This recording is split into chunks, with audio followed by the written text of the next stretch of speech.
మీ ఇల్లంతా సంపదలతో నిండిపోవాలంటే శివాలయంలో ఒక్కసారి గోమయంతో శుభ్రం చేయండి.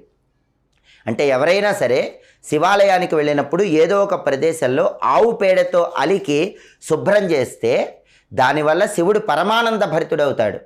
దానివల్ల ఇల్లంతా సంపదలతో తులతూగుతుందని మనకు పరిహార శాస్త్రంలో చెప్పారు. కాబట్టి సమ్మార్జన చాలా శక్తివంతమైంది. సమ్మార్జన అంటే దేవాలయాన్ని శుభ్రం చేయటం, దేవాలయంలో భక్తులకు ప్రసాదాలు పంచిపెట్టడం, దేవాలయానికి అవసరమైన సేవలు చేస్తే దాన్ని సమ్మార్జన అంటారు.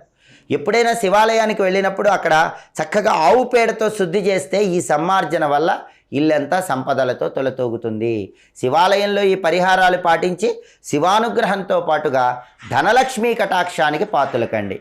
ఇంకా ఇలాంటి మరిన్ని ఆసక్తికరమైన విశేషాంశాలు తెలుసుకోవాలంటే తెలుగు భక్తి ఛానల్ని తప్పకుండా సబ్స్క్రైబ్ చేయండి. విపరీతంగా ధనాకర్షణ